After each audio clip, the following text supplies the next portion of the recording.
Hello guys, welcome to VS educational place. Guys, इस video में हम पढ़ने वाले हैं बीपीएसई 146 बुक के तीसरे खंड की 8वीं इकाई को। गाइस, यहाँ से हमारा तीसरा खंड शुरू होता है।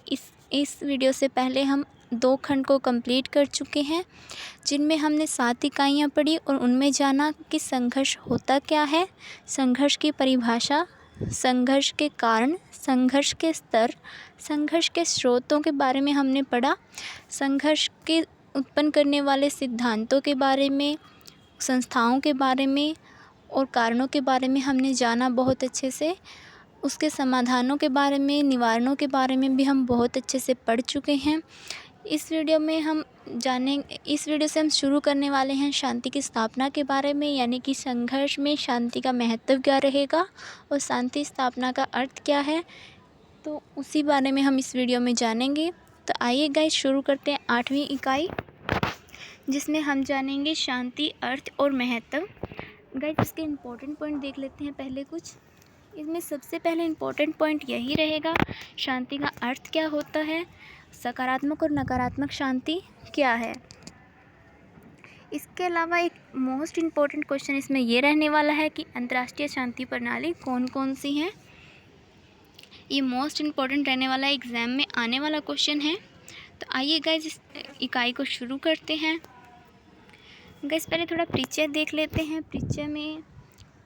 परिचय से हमें थोड़ा आइडिया हो जाता है कि हम इस इकाई में क्या पढ़ने वाले हैं। शांति मानव के कल्याण के लिए, व्यक्ति के कल्याण के लिए बहुत ज़रूरी मानी गई है, जबकि अंतर्राष्ट्रीय संबंधों में व्यक्ति के मानसिक, नैतिक और सामाजिक व्यवहार के लिए ऐसा नहीं माना गया है। इसके बजाय अंतर्राष्ट्रीय क्षेत्र में राष्ट्रों और समूहों के नैतिकता और व्यवहार के बारे में शांति को दिखाया गया है। यानी कि वैसे तो शांति का अर्थ व्यक्ति के कल्याण के लिए होता है, लेकिन अगर हम इसे अंतर्राष्ट्रीय स्तर पर देखते हैं तो ये सिर्फ एक व्यक्ति के नैतिकता और सामाजिक व्यवहार या फिर मानसिक शांति से रिलेटेड नहीं होता।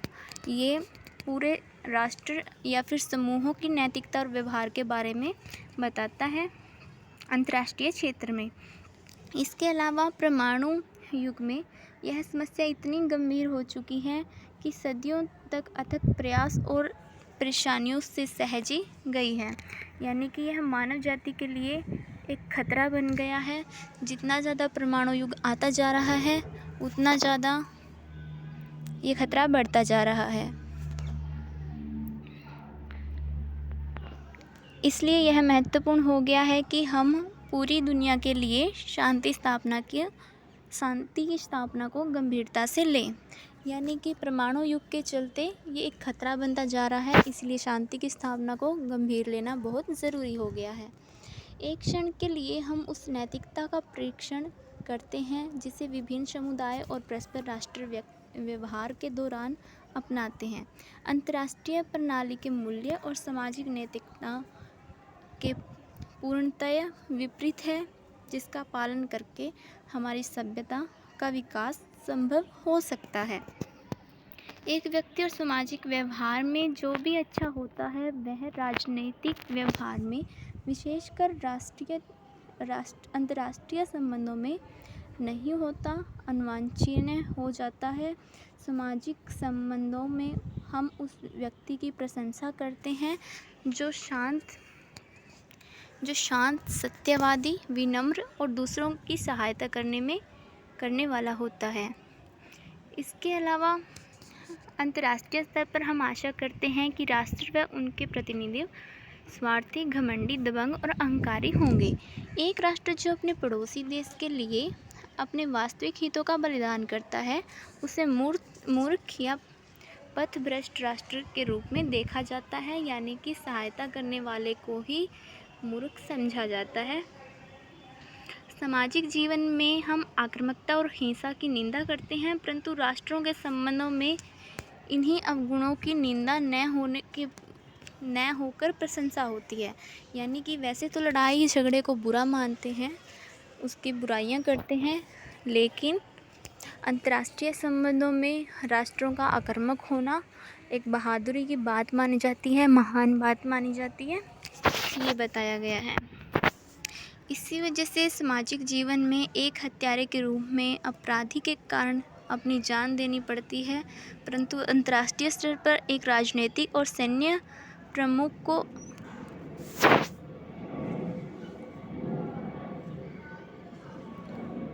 जो आजानी, लूट, बलात्कार और सामूहिक हत्या का जवाबदेह होता है,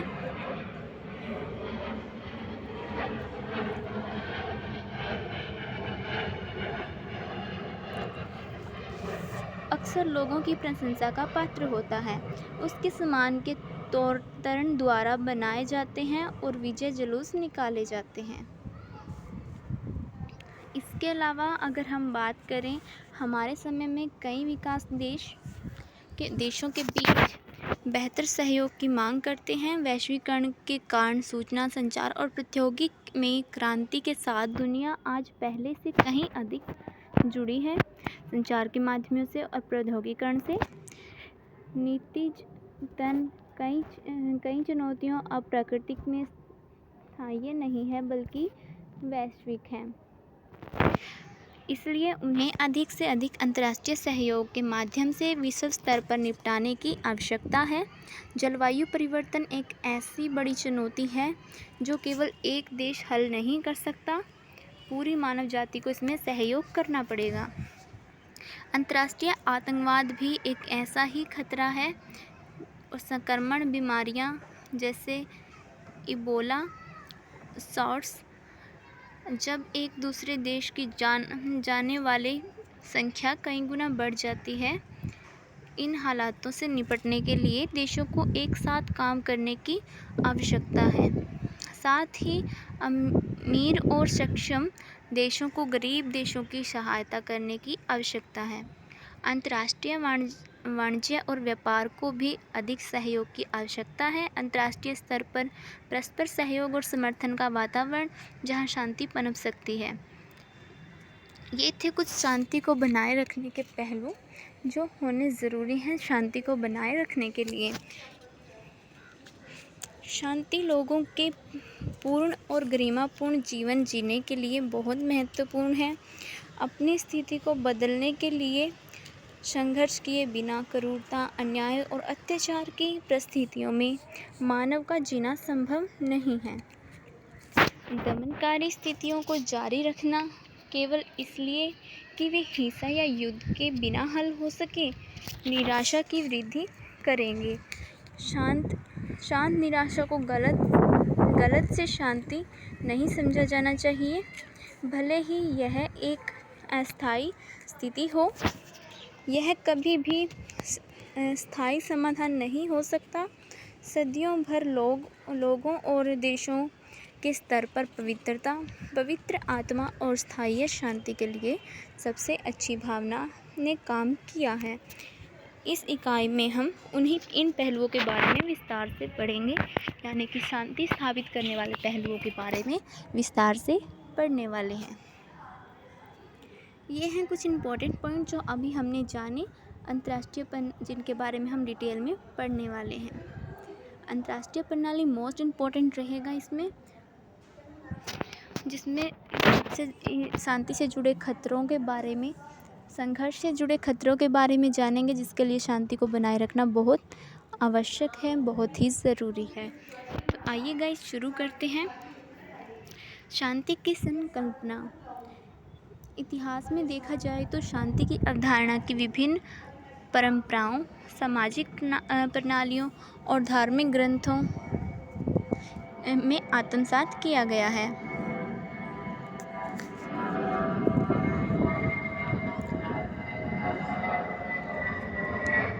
सभी सभ्यताओं शांतिपूर्ण माहौल में ही विकसित हुई हैं।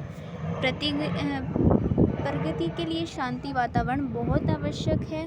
जितनी भी सभ्यतापूर्ण प्रक्रियाएं हैं वो शांति के माहौल में ही पॉसिबल हो सकती हैं। इसलिए अगर आगे बढ़ना है तो शांति रखना, शांत वातावरण बनाए रखना बहुत ही ज़रूरी है। यदि हम प्राचीन और आधुनिक सभ्यताओं के इतिहास पर गौर करें तो हम पाते हैं कि शांति प्रगति की सबसे महत्वपूर्ण शर्त है। कोई भी क्षेत्र हो, कला, संगीत, मूर्तिकला या साहित्य, ये शांति के माहौल में ही संभव है। उन देशों में जहाँ विद्रोह, युद्ध या अशांत वातावरण रहा है, ऐसे देशों में लोगों का और देशों का विकास थम जाता है। जब समाज में शांति विद्यमान रहती है, तभी सांस्कृतिक उन्नति देखने को मिलती है। यहाँ तक कि कहा जा सकता है, शांति भी उतनी ही पुरानी है जितनी मानव सभ्यता। शांति शब्द की उत्पत्ति हाल के ही वर्षों में हुई है, जिसका मूल अर्थ है सद्भाव, एकता, धीरज। इसी के बारे में हम जानने वाले हैं डिटेल में। शांति का अर्थ जान लेते हैं। कई आयाम हैं इसका। मनुष्य और सामाजिक अस्तित्व के प्रत्येक स्तर और अवस्था में व्यापक अनुप्रयोग है। किसी धार्मिक व्यक्ति से अगर पूछेंगे कि शांति क्या है, तो धर्म की दृष्टि से ही समझेगा और समझाएगा। इस बात पर चित्रण करेंगे कि राजनीतिक स्थिति में ये कैसा होगा, राजनीतिक दृष्टि से ये कैसा होगा। तो राजनीतिक अंतर्मन में बैठे आध्यात्मिक रुग्णता का लक्षण है। मनुष्य स्वयं, दूसरों और ईश्वर के साथ भी शांतिपूर्ण स्थिति में नहीं है। एक शांतिवादी अहिंसा पर आधारित समाज के नैतिक संगठन का समर्थन करेगा। एक मार्क्सवादी के लिए शांति पूंजीवाद के झूठे वादों और अंतर्राष्ट्रीय वर्ग संघर्ष की वास्तविकताओं से जुड़ा हो सकता है। अंतर्राष्ट्रीय मामलों में पर्यवेक्षकों के लिए मुख्य रूप से युद्ध या संघर्ष की अनुपस्थिति है। जर्मन दार्शनिक इमैनुअल केंट ने शांति को परिभाषित करते हुए कहा कि शांति की अधिक सकारात्मकता और आशावादी दृष्टिकोण प्रदान करते हैं। और वे कहते हैं कि राजनीति का सर्वश्रेष्ठ लक्ष्य मानते हैं, क्योंकि शांति ऐसी चीज़ है जिसकी इच्छा सभी करते हैं। उनके अनुसार शांति और लोकतंत्र में गहरा संबंध है। वे शांति को प्रारंभ में विद्वेषों की समाप्ति, यानी कि जितने भी बुरे विचार हैं उनकी समाप्ति के रूप में परिभाषित करते हैं और कहते हैं कि समस्या अच्छे संगठन से जुड़ी हुई है। वे शांति की समानता ऐसे स्तर से करते हैं जो न्याय शास्त्र की पराकाष्ठा है। और अंत में कहते हैं कि शांति सर्वोच्च राजनीतिक लोक कल्याण है। इसके अलावा इसी संकल्पना में आगे बढ़ते हुए जॉन गैल्टन ने बोला कि शांति सकारात्मक और नकारात्मक शांति दो तत्वों में होती है। उनके अनुसार नकारात्मक शांति का मतलब है युद्ध की अनुपस्थिति। सकारात्मक शांति का मतलब है हिंसा की अनुपस्थिति। यानी कि नकारात्मक शांति है जहाँ युद्ध नहीं हुआ, अप्रत्यक्ष रूप से युद्ध हो रहा है, अप्रत्यक्ष रूप से संघर्ष चल रहा है, स्पष्ट रूप से कोई भी संघर्ष नहीं चल रहा, उसे हम नकारात्मक शांति बोल सकते हैं। सकारात्मक शांति जहाँ पे किसी प्रकार की भी कोई हिंसा नहीं है, ना प्रत्यक्ष रूप में ना अप्रत्यक्ष रूप में। सकारात्मक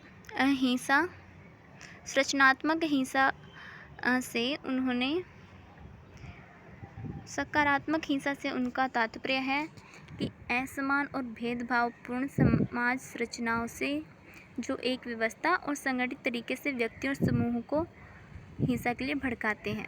संरचनात्मक हिंसा मतलब कहीं से भी हिंसा के स्रोत जो असमानता और भेदभाव से उत्पन्न होते हैं। ऐसी सामाजिक हिंसा को भड़काने वाली हिंसा को यहाँ पे संरचनात्मक हिंसा के रूप में उन्होंने बताया है। इसके अलावा इसका एग्जाम्पल लें तो दास प्रथा संरचनात्मक हिंसा है जो लोगों और समाज द्वारा बनाई गई है। आधुनिक युग में समुदाय, जातीय और लिंग के आधार पर भेदभाव संरचना हिंसा का उदाहरण है। संरचना हिंसा के उदाहरण हैं समुदाय, जातीय, लिंग के आधार पर भेदभाव। या फिर दास प्रथा भी हम बोल सकते हैं। ये एक मोस्ट इम्पोर्टेंट एग्जाम्पल है, क्योंकि ये सिर्फ एक जनरल एग्जाम्पल है और दास प्रथा एक यूनिक एग्जाम्पल है जो एग्जैक्टली होती थी। इसके अलावा ब्रॉक उतेन ने इसी गैल्टन की परिभाषा को आगे बढ़ाते हुए बताया, वे नकारात्मक शांति को युद्ध की अनुपस्थिति और सकारात्मक शांति को संरचना हिंसा की अनुपस्थिति के रूप में स्वीकार करते हैं और कहते हैं कि संरचनात्मक हिंसा में विभेद करते हैं कि संरचनात्मक हिंसा वह है जो जीवन काल को छोटा कर देते हैं, जबकि दूसरी प्रकार की संरचनात्मक हिंसा वह है जो जीवन स्तर को घटा देते हैं। यानी कि यहाँ पे इन्होंने संरचनात्मक हिंसा को 2 वर्गों में डिवाइड कर दिया, और 2 वर्ग कौन कौन से हैं? एक जो जीवन काल को छोटा कर दे, एक जो जीवन काल को घटा दे, जीवन स्तर को घटा दे। एक तो जीवन काल को छोटा कर दे और एक जीवन स्तर को घटा दे। दोनों में डिफरेंस हम अभी जानेंगे थोड़ी देर में। ब्रॉक उतेन ने बताया कि संगठित हिंसा जो एक अंतर्ग्रही स्तर पर व्यवस्थित रूप में प्रकट होता है और एक अधिक असंगठित शारीरिक और संरचनात्मक हिंसा, उदाहरण के लिए घर के भीतर परस्पर स्तर पे प्रकट होती है। यानी कि एक तो संगठित हिंसा जो पूरे समाज में व्यवस्थित रूप से होती है, यानी कि ग्रुप के द्वारा की गई, एक संगठन के द्वारा। असंगठित हिंसा की बात करें तो शारीरिक हिंसा जो घरों में होती रहती है, मार पिटाइयाँ, उनकी बात हो रही है, जैसे कि पत्नी से मारपीट, बच्चों के साथ दुर्व्यवहार, बलात्कार जैसे इसके उदाहरण हैं। दूसरे शब्दों में कहें तो भले ही कोई युद्ध न हो, शांति का अस्तित्व नहीं माना जा सकता जब बच्चे या महिलाओं के साथ घर के भीतर ही दुर्व्यवहार किया जा रहा हो।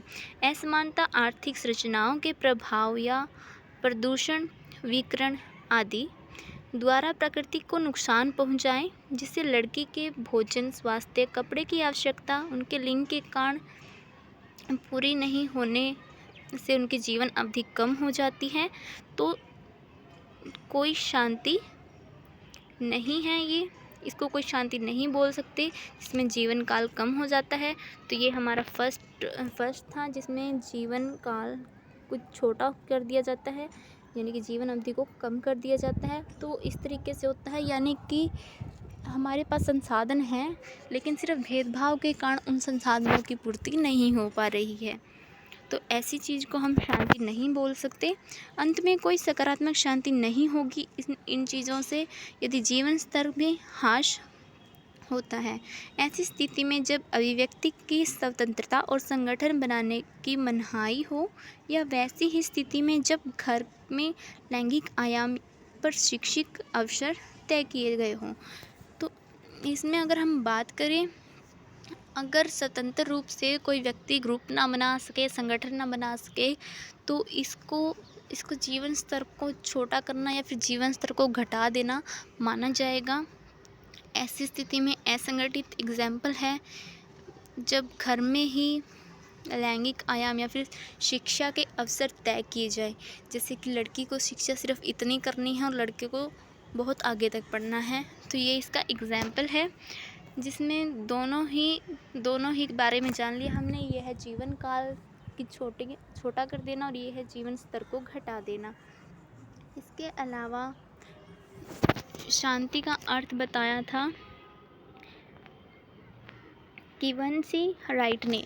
उनके अनुसार शांति विश्व के संतुलन संगठन का एक उप उत्पाद है।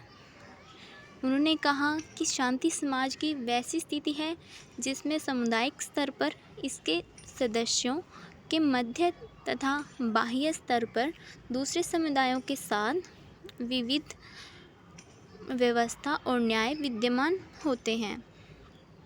उन्होंने कहा कि शांति का सकारात्मक पहलू, न्याय, नकारात्मक पहलू ये अलग नहीं किए जा सकते हिंसा या उन्मूलन के अनुसार। उन्होंने इसको न्याय व्यवस्था के न्याय व्यवस्था के ऊपर डिवाइड किया एक तरीके से। सामुदायिक स्तर पर शांति को माना, हिंसा के स्तर पर शांति को डिवाइड नहीं किया। इसके अलावा हम बात करें सांस्कृतिक परंपराओं की, उनके साथ साथ अलग अलग विशेषताएं वाली शांति वैल्यूज, शांति मूल्य की पहचान की, जो अक्सर इन संस्कृतियों में शांति की अवधारणा को प्रभावित करते हैं। यानी कि ऐसी शांति की बहुत सारी वैल्यूज़ हैं जो शांति को प्रभावित करती हैं। ये थे शाइलो यानी कि न्याय के प्रतीक, सकारात्मक उन्मुखीकरण, इरीन व पेक्स, अच्छी विधि व्यवस्था पर बल दिया, शांति पिंग हो, और हेवा दिमाग की शांति।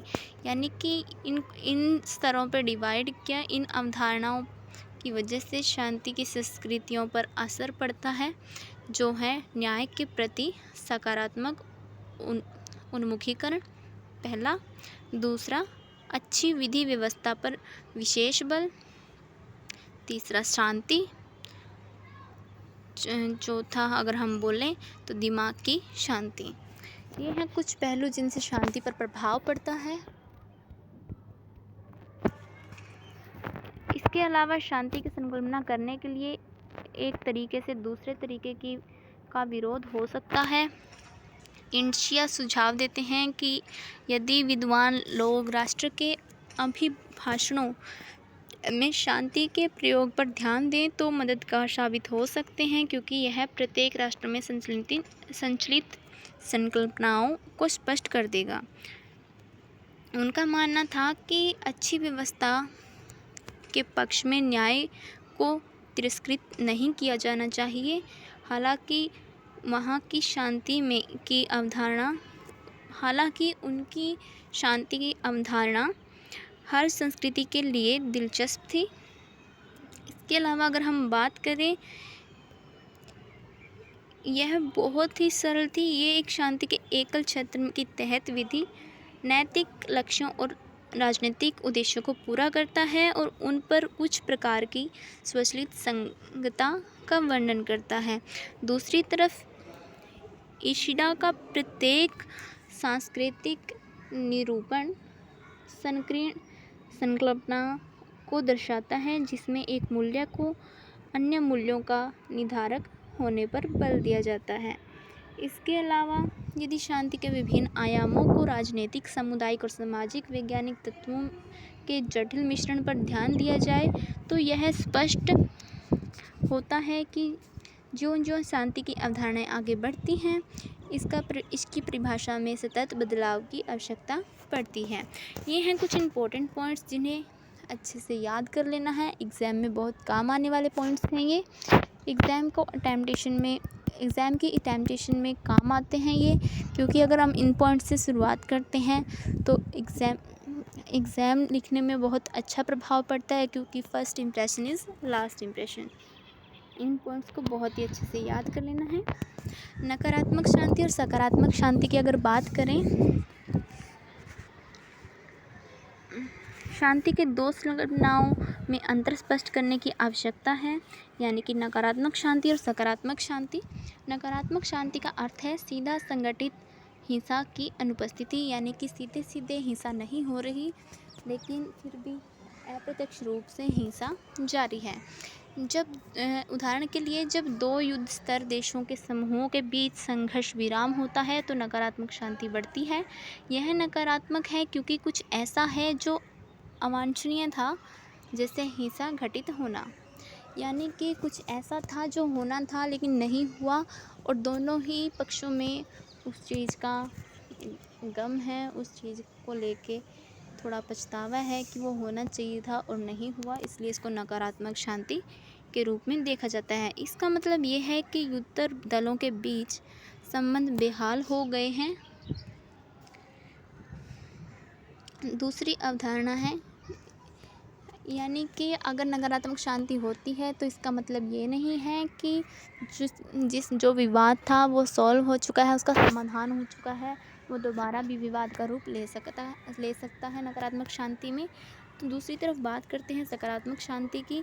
मानव समाज के सहयोग और एकीकरण की बहाली होने पर ही सकारात्मक शांति कायम होती है।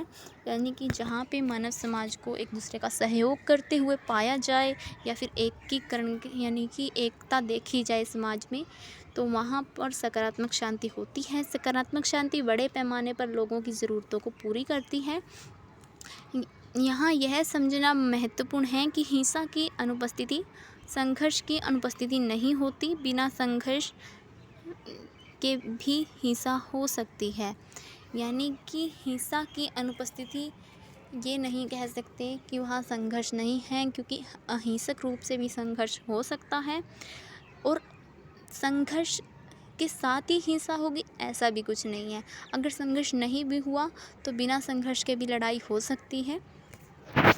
इसके अलावा अगर हम बात करें संघर्ष के हिंसात्मक तरीकों से सुलझाया जा सकता है, ये हमने पढ़ लिया। शांति के इन दो प्रकार के दो राष्ट्रों के मध्य चार संबंधों को चार तरह से डिवाइड किया गया है। यानी कि दोनों पक्षों के बीच, इन दोनों प्रकारों के बीच अगर दो राष्ट्रों के बीच शांति के संबंध आ जाते हैं तो उन्हें चार तरीकों से देखा गया है। युद्ध, जो संगठित हिंसा होती है। नकारात्मक शांति, जहाँ कोई हिंसा नहीं होती लेकिन आपसी अंतक्रिया में नहीं होते, स्थिति शांतिपूर्ण नहीं होती। इसके अलावा 2 पॉइंट सकारात्मक हैं जो हम आगे पढ़ेंगे, तो ये चारों पॉइंट्स को अच्छे से याद कर लेना है। सकारात्मक शांति की बात करें तो शांतिपूर्ण समाज को बनाने और बनाए रखने वाले दृष्टिकोण, संरचनाओं और संस्थाओं की उपस्थिति को ही सकारात्मक शांति माना गया है। उदाहरण के लिए दूसरों के अधिकारों को मानना, संसाधनों का सही वितरण, अच्छी तरह से कार्य करना, सरकार का अच्छी तरह से कार्य करना, हिंसा की व्यापकता, पड़ोसियों के साथ अच्छे संबंध। अगर हम तीसरे संबंध की बात करें दो राष्ट्रों के बीच, तो वो है सकारात्मक शांति, जहां आपसी सहयोग परंतु छिटपुट हिंसा भी होती रहती है। इसके अलावा अयोग्य शांति की बात करें, जहाँ पे हिंसा की अनुपस्थिति को पूर्ण सहयोग से जोड़ता है। अयोग्य शांति मतलब शांति का स्तर इतना ज़्यादा है जहाँ अहिंसा होने का थोड़ा सा भी कोई चांस नहीं है, पूरी तरह से शांति है। इसके अलावा प्रत्यक्ष हिंसा की अनुपस्थिति को ही नकारात्मक शांति माना जा सकता है। इसके अलावा गिटलेट ने नकारात्मक शांति को डेफिनेशन दी है। सरकार द्वारा LTTI की हार के साथ 26 सालों तक गृह युद्ध समाप्त हुआ। युद्ध की समाप्ति के साथ प्रत्यक्ष हिंसा समाप्त हो गई, पर नकारात्मक शांति बनी रही। ये एग्जाम्पल है नकारात्मक शांति का। श्रीलंकाई तमिलों की असमानता और शिकायत बनी हुई है, यानी कि सकारात्मक शांति अभी तक स्थापित नहीं हुई। यह दृष्टिकोण प्रत्यक्ष अहिंसा और शारीरिक प्रहार का परीक्षण करता है, जो मानवता को धर्म, जाति, वर्ग, लिंग आदि के दायरे में बांट देता है। इसके अलावा अगर हम बात करें गांधी जी के शांति की अवधारणा की, तो इससे बिल्कुल अलग है और बहुत ही महत्वपूर्ण है ये गांधी वाला पॉइंट। तो गांधी जी की शांति की अवधारणा को बहुत अच्छे से करना है, क्योंकि गांधी जी अहिंसा के पुजारी थे, ये सभी जानते हैं। तो ये बहुत इम्पोर्टेंट पॉइंट रहने वाला है। गांधी जी के अनुसार शांति केवल हानिहीनता की नकारात्मक अवस्था नहीं है, यह हिंसा की अनुपस्थिति नहीं है, बल्कि प्रेम की सकारात्मक अवस्था है, जो गलत करने वालों के प्रति भी अच्छा कार्य करने को प्रेरित करती है। शांति विहीन अवस्था वह है जिसमें मनुष्य को पूर्ण विकास करने से रोका जाता है। यानी कि शांति तो वो है जहाँ पे अगर हमारे साथ गलत भी हो रहा है तो वहाँ पे भी गलत करने वाले के साथ हम अच्छा व्यवहार करेंगे। गांधी जी के अनुसार ये है शांति की डेफिनेशन। वो शांति को सकारात्मक या फिर नकारात्मक पहलू के रूप में नहीं देखते। इसके अलावा उनका कहना है कि शांति विहीनता अवस्था, यानी कि जहाँ पे शांति नहीं है वो एक ऐसी अवस्था है जिसमें मनुष्य का विकास रुक जाता है। इसका कारण उनके आंतरिक संबंध या बाह्य संबंधों जो अन्य व्यक्तियों या समूहों के साथ हो सकते हैं। अगर हम बात करें हिंसा सामान्य तौर पर देश, समूह, समुदाय, व्यक्तियों के मध्य शत्रुता से जुड़ी होती है, जिसका परिणाम होता है शारीरिक क्षति, परेशानी, अप्रसन्नता या गंभीर हिंसात्मक संबंध।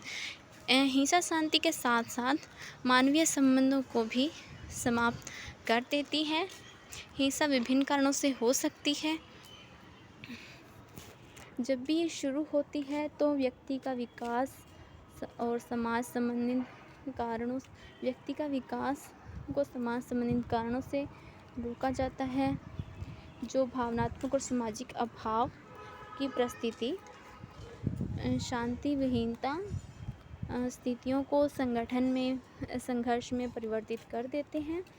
यदि इन समस्याओं का समाधान अहिंसक तरीके से नहीं किया गया तो हिंसात्मक संघर्ष की स्थिति उत्पन्न हो जाती है। यानी कि किसी भी देश में, समूह में, समुदाय और व्यक्तियों के बीच शत्रुता से जुड़ी होती है हिंसा, जिसका परिणाम सिर्फ नुकसान ही नुकसान होता है। वो शारीरिक नुकसान हो सकता है, परेशानियाँ, अप्रसन्नता, गंभीर हिंसात्मक संबंध हो सकते हैं। शांति जो है मानवीय संबंधों को समाप्त कर देती है। हिंसा विभिन्न कारणों से हो सकती है। प्रायः यह तब शुरू होती है, मतलब जब भी ये शुरू होती है तो मनुष्य का विकास रुक जाता है और इसके बाद जो भावात्मक और सामाजिक अभाव की परिस्थिति शांति विहीन स्थितियों में संघर्ष में परिवर्तित हो जाता है। यानी कि जब भी शुरू होता है तो भावात्मक और सामाजिक अभाव की वजह से शांति विहीन परिस्थिति उत्पन्न हो जाती है और संघर्ष में बदल जाती है। अगर इसका समाधान हिंसक रूप से नहीं किया गया तो संघर्ष का हिंसक होना नॉर्मल बात है। दूसरे शब्दों में कहें तो हिंसा अक्सर व्यक्ति और समाज रचनाओं के स्तर पर कुछ समस्याओं के कारण उत्पन्न होती है। वे हिंसा का वर्गीकरण प्रत्यक्ष गैल्टन की बात करें, जोहन गैल्टन की, उनके अनुसार हिंसा जहां व्यक्तियों को इस प्रकार प्रभावित किया जाए देहिक और मानसिक उपलब्धि क्षमताओं को कम किया हो, वे हिंसा को दो तरह से डिवाइड करते हैं। प्रत्यक्ष हिंसा, अप्रत्यक्ष हिंसा। जिसको अप्रत्यक्ष हिंसा को हम संरचनात्मक हिंसा के रूप में देख सकते हैं। प्रत्यक्ष हिंसा की अनुपस्थिति नकारात्मक शांति है, जो हम पीछे पढ़ चुके हैं। संरचनात्मक हिंसा की अनुपस्थिति सकारात्मक शांति है। यानी कि हमारे पास दो हिंसा हैं, प्रत्यक्ष और अप्रत्यक्ष। तो प्रत्यक्ष हिंसा ना हो उसको नकारात्मक शांति बोल रहे हैं, अप्रत्यक्ष हिंसा ना हो उसे सकारात्मक शांति बोल रहे हैं। लेकिन गांधी जी के अनुसार क्या था, जहाँ पे अगर हमें नुकसान भी हो रहा है तो उसके बदले भी हम उसे अच्छा व्यवहार दे रहे हैं, नुकसान करने वाले को, उसको शांति बोल रहे थे। बात करते हैं इन दोनों एक के साथ मिलकर शांति शब्द को पूर्ण अर्थ प्रदान करते हैं। जब दोनों प्रकार की हिंसा को समाप्त कर दिया जाए तो उस स्थिति को शांति कहते हैं। यानी कि जब सकारात्मक स्थिति और नकारात्मक स्थिति दोनों ही बिल्कुल ख़त्म हो जाए तो उस स्थिति को शांति कहा गया है। इसके अलावा बात करें स्वास्थ्य के तहत शांति को दो घटकों में डिवाइड किया गया है, संख्यात्मक और मूल्यपरक। यह राष्ट्रीय की प्रणालियों की स्थिति को दर्शाता है, परंतु यह स्थिति इतनी मूल्यवान होती है कि इसके संरक्षण और बढ़ावा देने के लिए इसके इर्द गिर्द संस्थाओं का निर्माण किया जाता है। सकारात्मक शांति की अवधारणा छानबीन करने लायक है, क्योंकि नकारात्मक शांति का एक अनिवार्य शर्त है और शांति की ये दो अवधारणाएं अनुभव के आधार पर एक दूसरे से संबंधित हो सकती हैं, परंतु तार्किक रूप में वे स्वतंत्र होती हैं। शांति दो प्रकार की होती हैं, इनसे दो प्रकार की होती हैं जहाँ दोनों प्रकार की शांतियाँ न हो, यानी कि सकारात्मक शांति और नकारात्मक शांति वाले रीज़न ख़त्म हो जाए। जहाँ दोनों प्रकार की हिंसा गतिविधियाँ ना हो, प्रत्यक्ष और अप्रत्यक्ष, वहाँ पूर्ण शांति का रूप मिल जाता है। शांति के प्रारूप क्या क्या हो सकते हैं? शांति का कोई सुसंगत सिद्धांत नहीं है। इसके बजाय हमारे पास शांति के बारे में अलग अलग सोचें हैं जो हमने अभी जानी। जैसे युद्ध के बारे में बहुत कुछ सोचा गया है, वैसे ही शांति के लिए भी कई तरह की योजनाएं बनाई गई हैं। व्यक्ति विभिन्न शांति योजनाओं के व्यापक प्रकार विकसित कर सकता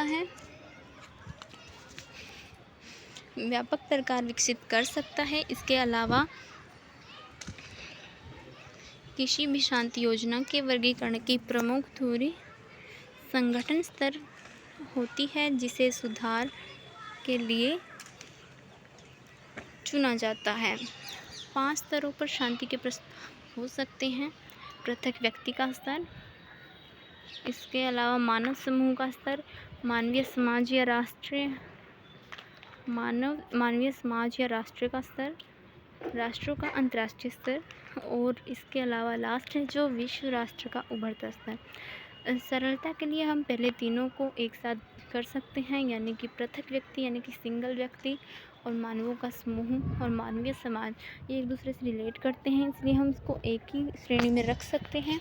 इसको हमने उप अंतर्राष्ट्रीय और उप अंतर्राष्ट्रीय स्तर में रखा, और दूसरा है हमारा अंतर्राष्ट्रीय स्तर, तीसरा वैश्विक राष्ट्र का स्तर। इन तीनों के बारे में हम डिटेल में पढ़ने वाले हैं। उप राष्ट्रीय शांति योजनाएं, ये कई प्रसिद्ध दृष्टिकोण हैं शांति के बारे में, बहुत एक छोटी भूमिका निभाता है समकालीन सोच में। अपनी व्यापकता के कारण उल्लेख किया जाना चाहिए। इसके अलावा शांति के अंतर मनुष्य दृष्टिकोण का मूल विचार है कि समूहों के बीच उनके अंदर हम जो संघर्ष देखते हैं वह मनुष्य के भीतर के अंतर विरोधों का अनुमान है। इस प्रकार यदि मनुष्य अपने आंतरिक संघर्षों से मुक्त हो जाता है तो अंतर्राष्ट्रीय स्तर पर उसके व्यवहार की आक्रामकता कम रहेगी। व्यक्ति को उनके आंतरिक संघर्षों से मुक्ति करने की पिछली पीढ़ियों की तकनीक धार्मिक होती थी। शांति का अंतर्मानव दृष्टिकोण उच्च स्तरीय मानव संगठन के अंतर मानव प्रतिद्वंदिता पर जोर देता है। यदि और अधिक सकारात्मक होकर विचार किया जाए तो निम्न स्तर पर शांतिपूर्ण संघर्ष समाधान के प्रशिक्षित को उच्च स्तर पे परिगणित करता है, जिसमें अंतर्राष्ट्रीय स्तर भी समाहित होता है। शांति के लिए अंतर सामाजिक दृष्टिकोण अनुमान के विचार पर बल देता है। वैसे समाज को संघर्षग्रस्त है, बाहरी आक्रमण को आंतरिक एकजुटता के साधन के रूप में इस्तेमाल किया जा सकता है। अगर हम बात करें अंतर्राष्ट्रीय शांति प्रणालियों की, तो ये एक बहुत ही इम्पोर्टेंट टॉपिक है, इसको बहुत ही ध्यान से करना है, बहुत ज़रूरी है इस टॉपिक को करना, बहुत ज़रूरी है इस टॉपिक को करना। आइए बढ़ लेते हैं इसको बहुत ही ध्यान से करना है। उप अंतर्राष्ट्रीय स्तर की योजना की अपेक्षा ये बहुत ही अधिक महत्वपूर्ण है, बहुत ही ज़रूरी हो जाता है, क्योंकि शांति के वितरण के आधार पर और भी कई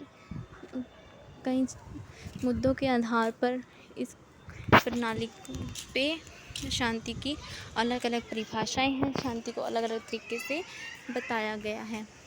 विश्व में राष्ट्रों के बीच शक्ति का वितरण सर्वश्रेष्ठ तरीके से किस प्रकार है?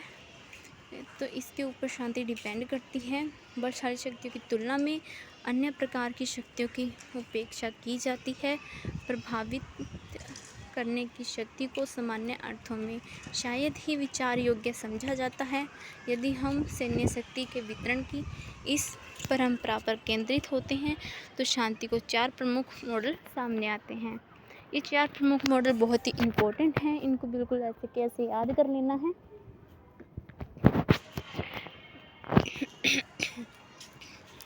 पहला मॉडल न्यूनतम समानता का, दूसरा अधिकतम समानता, तीसरा सैन्य शक्तियों के निम्न स्तर की स्थिति, और अंत में एक मॉडल है जो शक्ति के शून्य स्तर पर स्थिर रहने के रूप में देखा जाता है।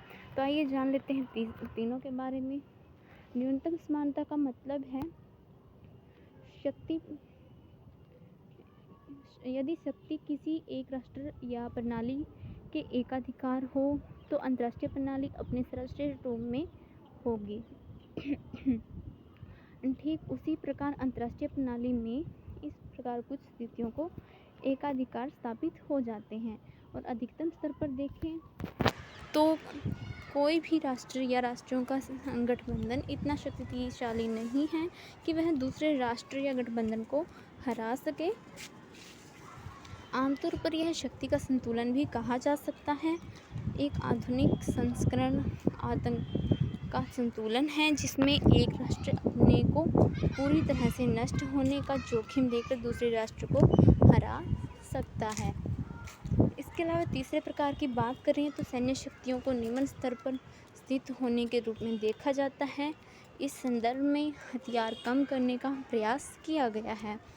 अगर हम लास्ट देखें तो इसके अंदर शून्य स्तर पर शक्ति को शून्य स्तर पर स्थिर रहने के रूप में देखा गया है।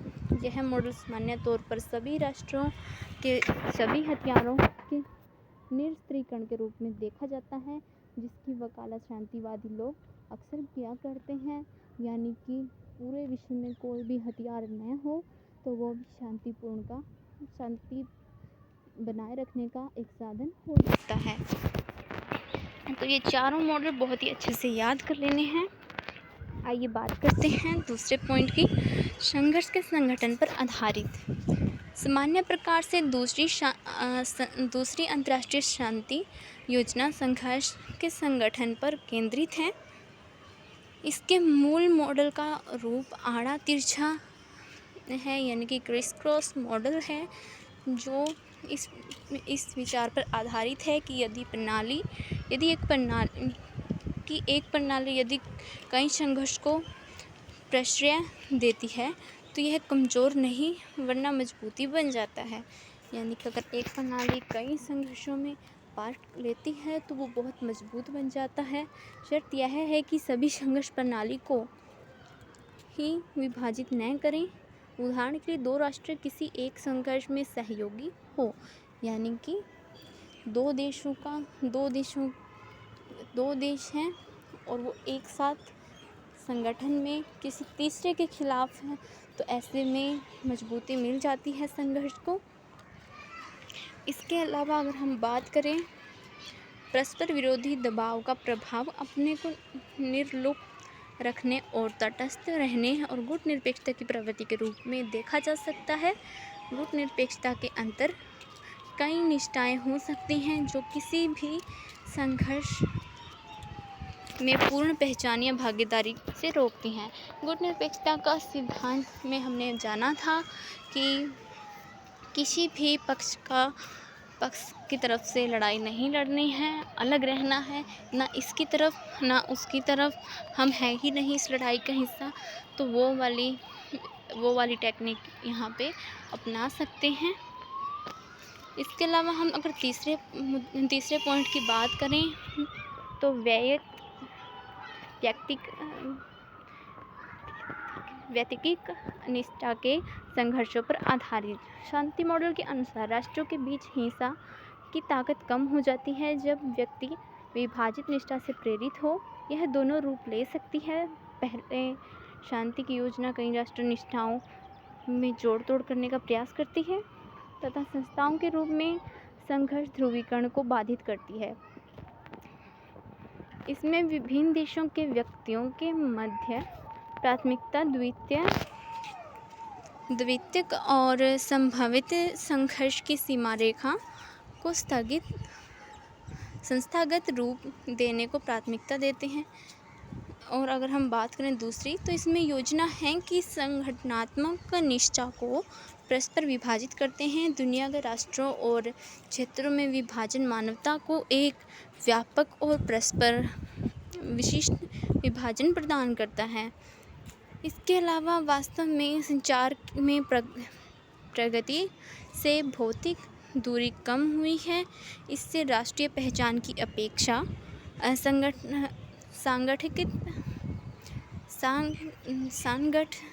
सांगठनिक पहचान यानी कि एक संगठन की पहचान अधिक महत्वपूर्ण रखती है। एक राष्ट्र की पहचान किसी संगठन की पहचान से ज़्यादा महत्वपूर्ण हो जाती है। अगर हम बात करें, अंततः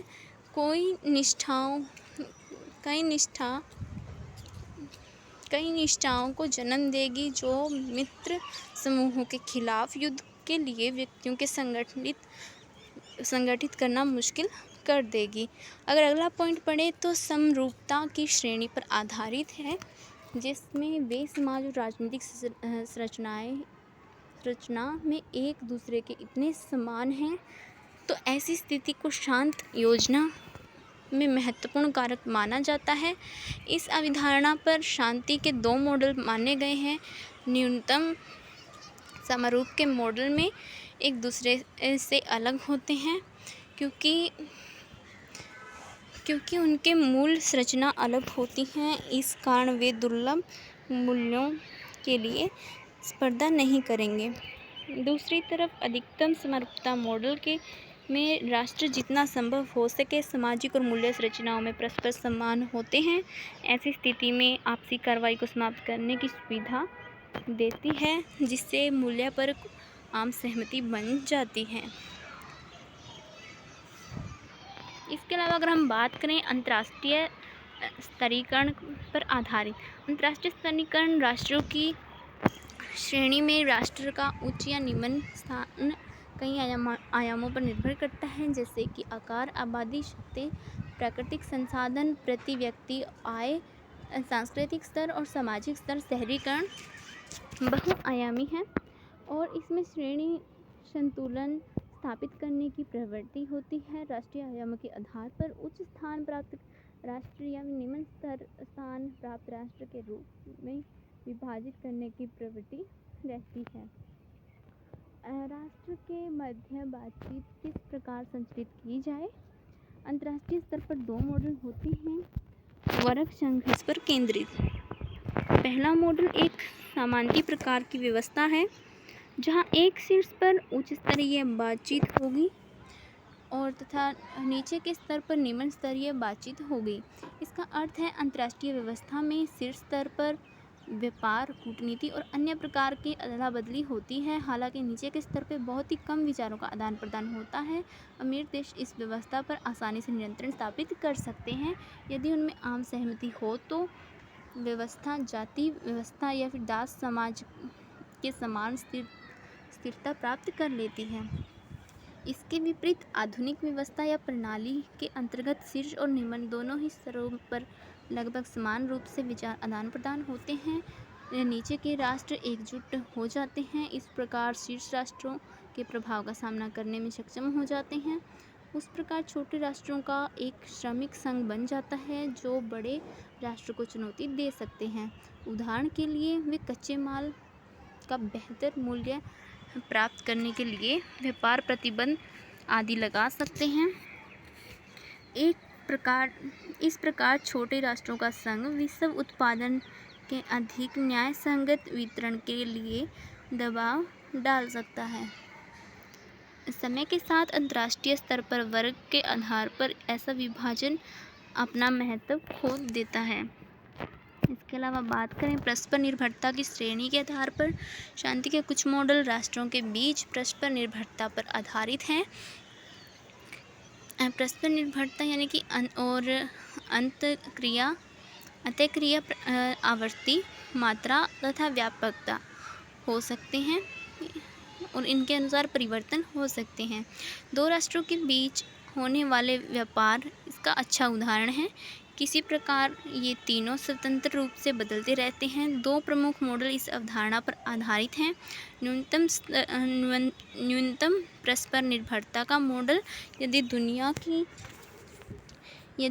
की परिकल्पना करता है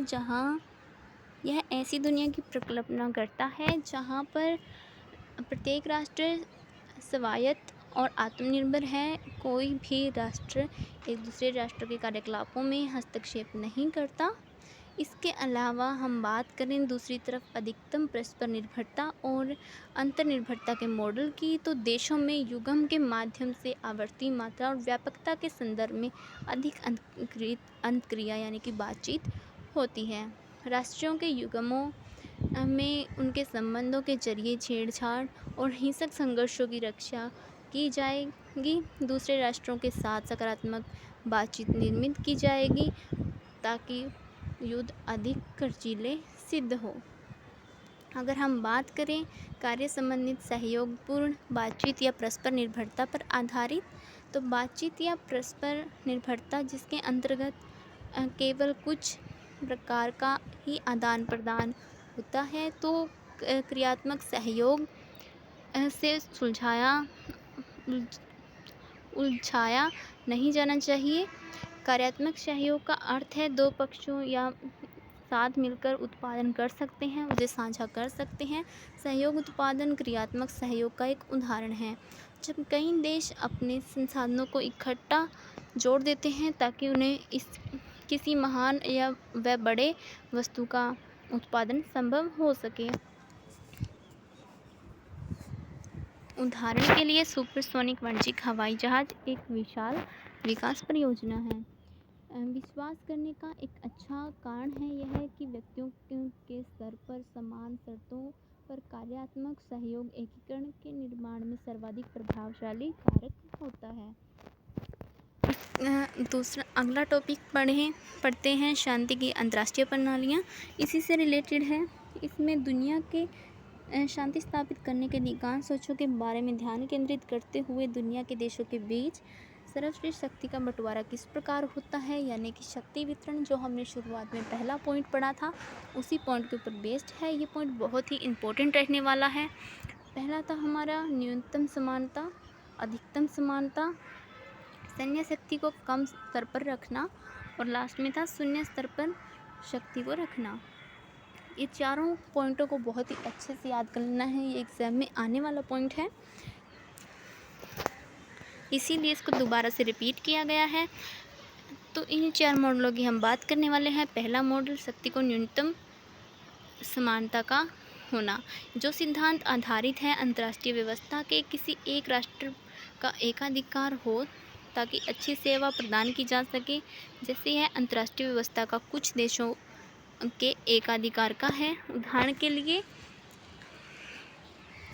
पैक रोमाना, पैक एक्लेशिया और पैक ब्रिटेनिका है। ये रोमन साम्राज्य, कैथोलिक चर्च और ब्रिटेन के उदाहरण हैं जो विश्व के बड़े क्षेत्रों में कानून व्यवस्था को बनाए रखते हैं। दूसरा मॉडल है अधिकतम समानता पर केंद्रित, यानी कि शक्तियों का संतुलन कहा जा सकता है। कोई भी राष्ट्र या संगठन इतना शक्तिशाली न हो कि वह किसी अन्य राष्ट्र या गठबंधन को पराजित कर सके। इसका एक आधुनिक संस्करण आतंक का संतुलन है, जिसमें एक राष्ट्र अन्य राष्ट्र को हरा सकता है, लेकिन केवल अपने आप को पूरी तरह से नष्ट कर दिया जाने के बाद। यानी कि अगर दो देशों के बीच लड़ाई होती है तो एक राष्ट्र दूसरे राष्ट्र को तभी हरा सकता है जब वो खुद पूरी तरह से बर्बाद हो जाए। यानी कि अगर लड़ाई हो तो दोनों ही बर्बाद होंगे, लड़ाई ना हो तो दोनों ही सही रहेंगे। दूसरा मॉडल ये बताता है। तीसरे मॉडल की बात करें तो तीसरे मॉडल के अनुसार सैन्य शक्ति को कम स्तर पर स्थिर रखा जाना चाहिए। यह सभी तरह के हथियारों पर नियंत्रणों का प्रयास को बताता है, खास करके जो उन्हें हेंग शांति सम्मेलन में वर्तमान समय तक हुए हैं। इनमें समकालीन सोच भी शामिल है, जिसमें होब्स के कथनानुसार हिंसा के कुछ संसाधनों और हिंसा के कुछ वस्तुओं को दर्शाता है। विचार यह है कि सामान्य और पूर्ण युद्धों को समाप्त कर दिया जाए। यहाँ पे युद्ध को कंट्रोल करने के लिए हथियारों को बहुत कम यूज़ करने के लिए कहा गया है। अंत का मॉडल बताता है कि अंत में एक मॉडल है जो बताता है शक्ति को शून्य के स्तर पर स्थिर होना चाहिए, यानी कि यह शांतिवादी पहल है। इसके अंडर पूर्ण निरस्त्रीकरण आ जाता है, यानी कि पूरी तरह से कोई भी शस्त्र नहीं है, निशस्त्रीकरण कर दिया गया है। शांतिवाद इस बात पर जोर देता है कि कोई भी हथियार न हो, हथियारों का अर्थ निरर्थक हो जाए, हथियारों का कोई अर्थ ना रहे। जब उनका सामना असमान हथियारों से किया जाएगा या फिर सैनिकों द्वारा इनकार कर दिया जाए या फिर सरकारी फैसले द्वारा निरस्त कर दिया जाए, यानी कि हथियारों का अर्थ निरस्त कर देना, मतलब हथियारों का कोई मतलब ना रहना। ये कैसा हो सकता है? जब सामने के हथियार असमान हो, यानी कि जो हथियार हैं उनसे भी ज़्यादा प्रभावशाली हथियार हो, या फिर सैनिकों द्वारा इनकार कर दिया जाए युद्ध करने से, या फिर सरकारी फैसलों द्वारा, मतलब कि किसी भी तरीके से हथियारों का यूज़ नहीं करना इसमें आ जाता है निरस्त्रीकरण में, कि दुनिया से हथियार ही ख़त्म कर दिए जाएं ताकि युद्ध में हथियार का यूज़ ना हो, लोगों की जान ना जाए। एट लास्ट में हमने इस इकाई में जाना अपने शांति के विभिन्न परिभाषा। हमने इस इकाई में पढ़ा विभिन्न शांति की परिभाषाएं, नकारात्मक सकारात्मक शांति और इनमें अंतर, विभिन्न तरीकों की पहचान की, जो शांति के रूप के बीच में अंतर सीखा, नकारात्मक शांतियों के बारे में जाना, हिंसा के प्रत्यक्ष और अप्रत्यक्ष रूप को जाना हमने। यहाँ पे प्रत्यक्ष और अप्रत्यक्ष रूप के अनुपस्थिति के बीच शांति को जाना हमने। इसके बाद सकारात्मक स्थिति और नकारात्मक स्थिति में क्या होता है ये हमने जाना। शांति के प्रकार, उप अंतर्राष्ट्रीयकरण स्तर के दृष्टिकोण को जाना, अंतर्राष्ट्रीय दृष्टिकोण को जाना और वैश्विक दृष्टिकोण को हमने इस इकाई में जाना। विश्व व्यवस्था के सभी मॉडलों के बारे में जाना हमने। 4 मॉडल थे जो मोस्ट इम्पोर्टेंट रहने वाले हैं। तो इन इम्पोर्टेंट टॉपिक्स के बारे में हमने इसमें पढ़ा। तो ये सभी एग्जाम के लिए बहुत ही इम्पोर्टेंट है, तो इन्हें बहुत ही अच्छे से करना है। इसमें सिर्फ यही क्वेश्चन इम्पोर्टेंट रहने वाले हैं, तो इन क्वेश्चंस को बहुत ही ध्यान से पढ़ना है। And thank you for watching guys. Please guys like, subscribe and share. 9th इकाई के लिए हमारी नेक्स्ट वीडियो ज़रूर देखें, हमारे चैनल पे बने रहें।